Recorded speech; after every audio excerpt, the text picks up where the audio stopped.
أعوذ بالله من الشيطان الرجيم.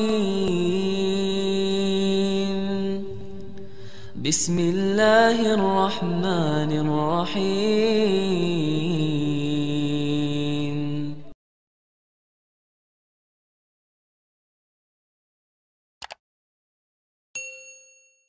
Mengapa orang Arab di sana, negara-negara Arab yang cukup kaya, negara Arab cukup punya kuasa, negara Arab cukup ramai dan dekat dengan saudara kita di Palestina. Kan batasan negara Palestina kan semua Arab, bukan Malaysia. Malaysia jauh, semua orang Arab.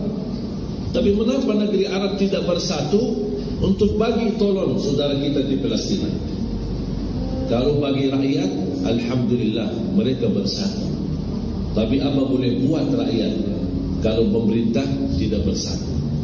Sebab pemerintah sana rata-rata semua berkhianat. Islam tapi berkhianat. Takut sama Yahudi, takut sama Amerika, itu sebab hancur. Tapi kalau daripada rakyat sendiri, tak ada setuju. Semua mereka mau, tapi mana boleh keluar, mana boleh tembus atau jalan.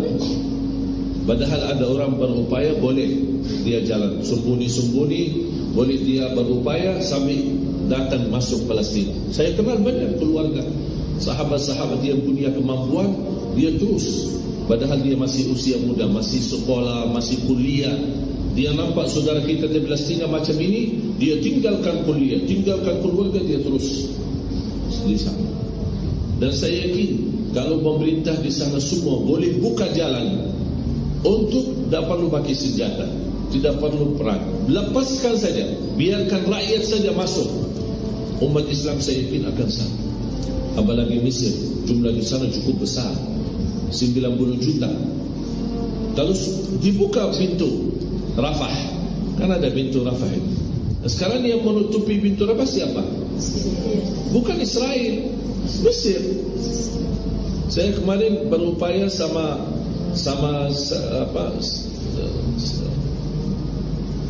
sabit merah ya, sabit merah dari Indonesia.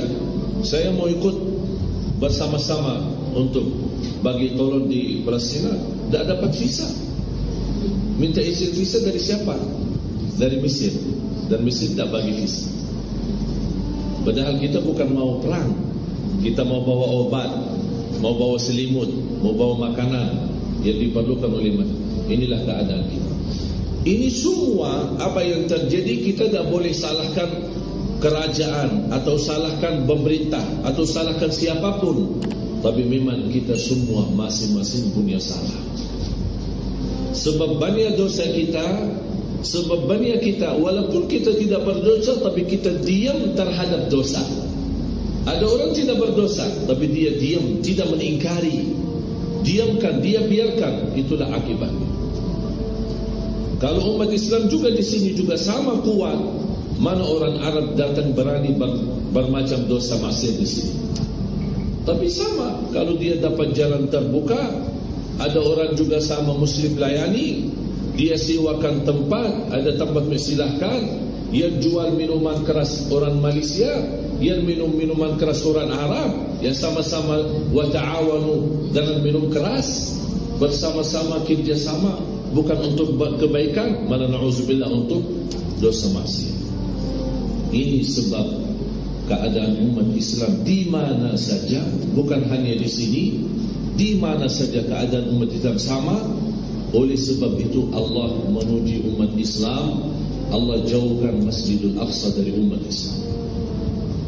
Dan saya nampak dalam sejarah, bila Masjidul Aqsa boleh ambil oleh Islam, boleh dijaga oleh Islam, boleh dikuasai oleh umat Islam, kalau umat Islam kuat. Masjidul Aqsa tidak boleh ditolong oleh orang Palestina. Jumpa buka sejarah, siapa yang bagi tolong? Semuanya dari luar. Pertama buka Masjidul Aqsa, Umar bin Khattab. Umar bin Khattab bukan orang Palestina, jauh datang.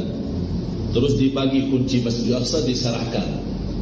Salahuddin Al-Ayyubi dari mana? Dari luar, bukan dari dalam. Muhammadul Fatih dari luar. Banyak. Bukan dalam sejarah, tidak ada Allah bagi tolongan saudara kita di Palestina dari orang Palestina sendiri.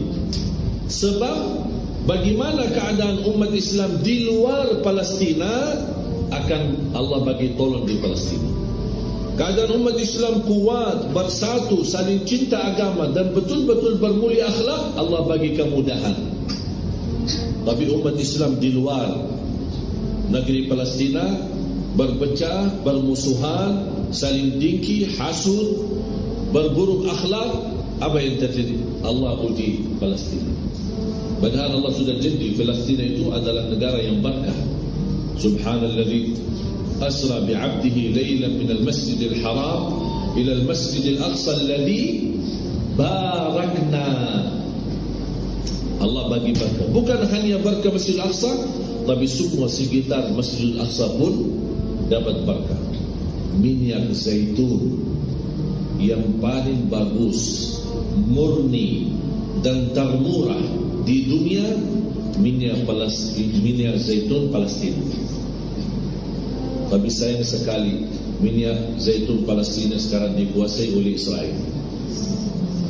Banyak sawah, kebun-kebun khusus untuk buah zaitun, kemudian minyak zaitun, ini semua di bawah kekuasaan mereka, Israel. Allah sendiri bersumpah, wattini wazzaitun. Allah sumpah zaitun itu buah yang murni dan sangat manfaat, ada di Palestina. Baru minyak zaitun di Suria, di Jordan, kemudian negara-negara lain. Tapi yang paling murni bagus untuk kesehatan, untuk ini, bahkan harga pun murah di Palestina. Tapi lah begitu. Kalau kita nampak harta kekayaan umat Islam yang dimanfaatkan dan digunakan oleh musuh Islam. Sekarang dimanapun negara Islam kaya, sudah dikuasai oleh orang Yahudi. Apa dia kaya ekonomi, dikuasai orang Yahudi. Semua nikmat-nikmat kekayaan alam dari bumi diambil sama mereka. Akhirnya apa yang terjadi? Mereka tambah kaya dan umat Islam tambah miskin. Wala haula wala quwwata illa billah. Tapi jamaah sekalian, apapun yang terjadi keadaan umat Islam tidak boleh putus asa. Ini semua memang ujian. Kita sedih. Kita bahkan ada yang menangis malam hari. Dia nampak keadaan umat Islam macam ini, tapi tidak boleh bagi tolong. Tapi percayalah, sepanjang apapun gelapnya malam, akan datang satu saat terbitnya matahari. Karena Allah tidak ridha terhadap kezaliman. Yang terjadi sekarang masa ini, banyak kezaliman terhadap umat Islam. Allah tahankan, Allah nampak, Allah lihat semua. Allah tidak ridha. Tapi ini menjadi ujian buat kita. Allah mau lihat siapa di antara umat Islam yang taubat, yang beristighfar, yang muhasabah, yang betul-betul boleh belajar. Karena kita tak boleh belajar daripada senang. Tapi bila kita belajar, ketika kita susah, baru kita boleh belajar. Tapi kalau senang terus, mana boleh belajar? Ini salah satu hikmah. Ujian yang kita hadapi umat Islam ini, dimanapun berada, bukan Allah tidak sayang sama umat Islam. Allah sayang, Allah cinta. Tapi Allah bagi ujian. Sebab ujian akan beza mana orang Muslim benar, mana orang Muslim palsu. Masjidul Aqsa posisinya di dalam sebuah kota tua yang dibagari dengan tembok besar. Tembok itu ada pintu-pintu, pintu utara, selatan, timur, barat. Setiap pintu ada pasukan Israel yang menjaga. Kita jam 2 subuh kita berangkat menuju ke Masjidul Aqsa. Pintu pertama tidak terlalu ketat diperiksa, biasa saja kita jalan. Tapi berpesan kepada kita, tidak boleh teriak-teriak, tidak boleh bersuara keras, tidak boleh bertakbir rame-rame. Itu pasukan Israel. Karena mereka sudah menerima perintah dari atasan, siapapun yang dicurigakan langsung ditembak mati. Dan diperiksa. Kalau ada yang dicurigakan, bukan diperiksa, dilihat apa yang disebut, langsung ditembak mati. Kami berjalan kaki dari pintu utama tembok Kota Tua sampai ke pintu yang menghadapi atau halaman Masjidil Aqsa. Kira-kira 10 minit, 12 menit jalan kaki. Dalam sebuah kota tua ada gang-gang kecil kanan kiri. Sampai ke pintu kedua. Di situ pintu ternyata tertutup. Ada juga pasukan Israel dan semuanya bersenjata. Kami tunggu sabar. Jamaah Turki, ada jamaah Pakistan, ada jamaah India, ada jamaah mu'allaf dari Perancis, ada mu'allaf dari Brazil, ada mu'allaf dari Inggris, ada mu'allaf dari Amerika. Semuanya datang untuk salat tahajud. Ramai di depan pintu, tapi tidak dibukakan pintu. Gelisah jamaah, menunggu 15 menit, 20 menit, setengah jam, hampir 1 jam, tapi belum dibukakan pintu. Mulai gelisah jamaah kita. Mulai ada yang bertanya, kenapa dah dibukain pintu? Saya melihat ada seorang bapak, nampaknya warga Palestina. Saya berdialog dengan beliau berbahasa Arab. Kan saya orang Arab ya, kan bisa bahasa Arab. Saya bertanya, ini kenapa ditutup pintu? Tidak tahu ya, itu biasa dari Israel. Kira-kira kapan dibukain pintu? Kita kan mau tahajud. Sebentar lagi mau subuh, kita sudah 1 jam di sini. Ya tunggu, terserah mereka. Kalau mereka menindak buka ya buka. Kalau mereka menindak tak dibuka ya dibuka. Sampai kira-kira mendekati subuh 20 menit baru mereka membuka. Orang Palestina yang tua ini bicara sama saya, kamu orang baru ya di sini? Ya, saya pertama kali di sini. Dia langsung berkata, saya bisa melihat dari wajahmu, gelisah, marah, tidak mau terima. Kami sudah 60 tahun keadaan seperti ini. Kami sabar. Ketika kita masuk masjid, saya ingat dan saya sujud syukur di Masjidil Aqsa. Alhamdulillah di Indonesia belum ada pasukan yang melarang kita ke masjid malam hari. Belum ada tentara yang melarang kita untuk bisa beramai-ramai berjamaah di masjid. Tidak ada. Aman. Justru kalau kita ada acara besar seperti ini, justru aparat keamanan menjaga supaya tertib dan aman, semuanya bisa beres dan lancar. Alhamdulillah. Saya bertemu dan kenal sama seorang ibu warga Palestina yang sudah 3 dari anaknya yang sudah tewas dibunuh mati. Masih anak sekolah. Saya pernah diundang ke rumahnya. Saya melihat betapa dia memeluk anaknya dengan kasih sayang, bahkan sambil menangis. Habis mereka salat subuh, kemudian sarapan, kemudian dia pergi. Saya langsung berkata, Bu, kok nangis? Ini kan anaknya setiap hari ada di rumah.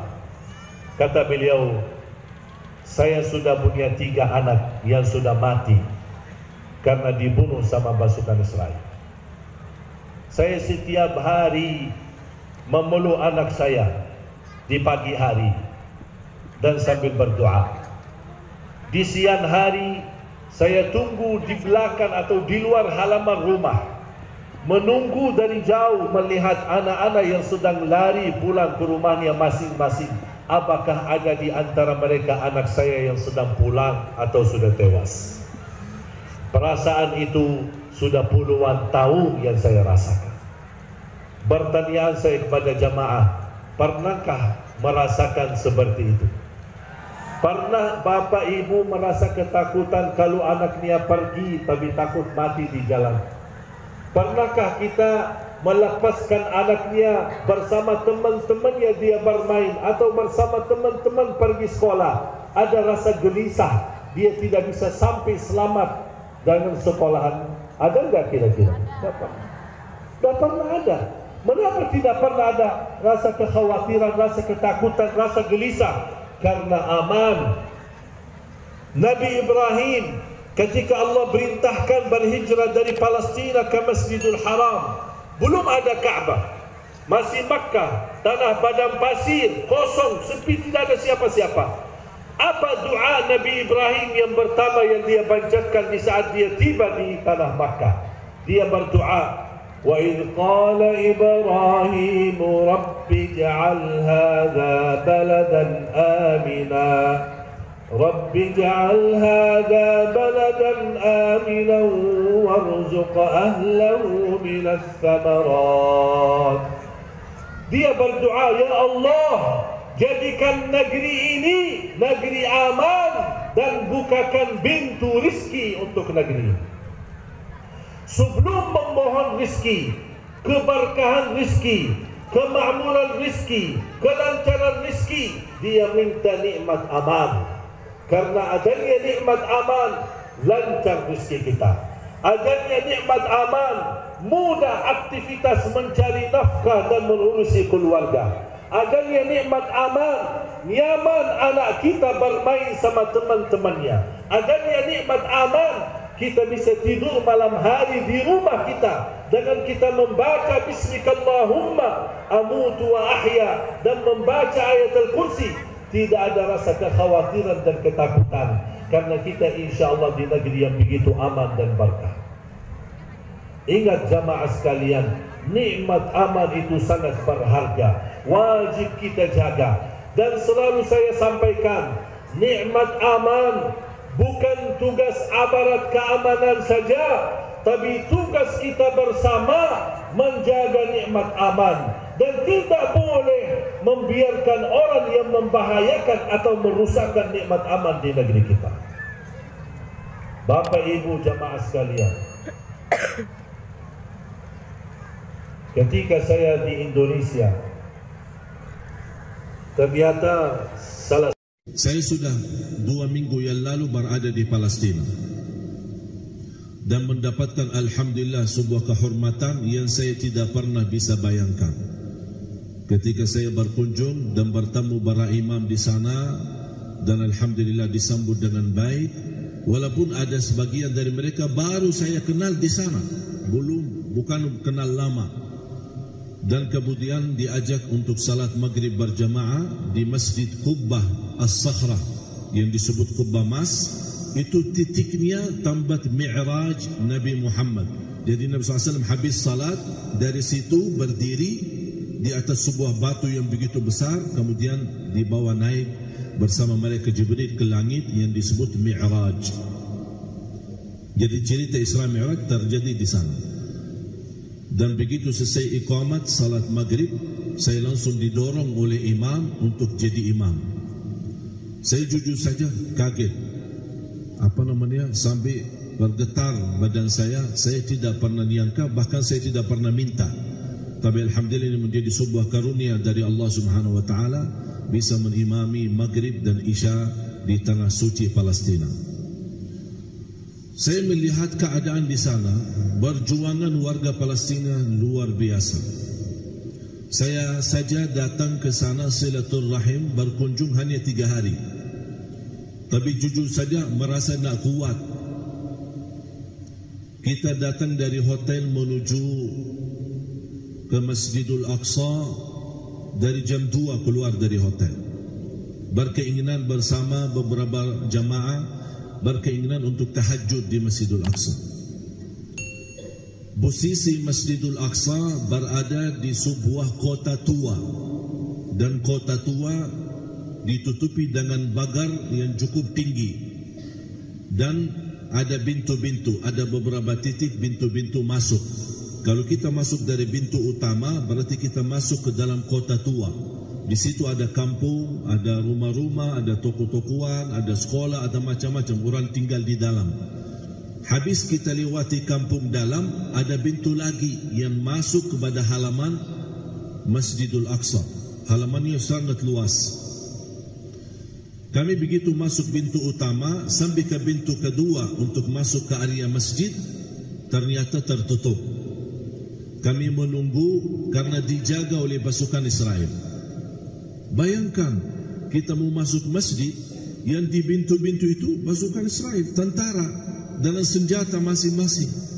Dan mereka, jangankan kita mengganggu atau berbicara atau kita menyakiti, kalau mereka sendiri ada kecurigaan terhadap seorang, langsung ditembak.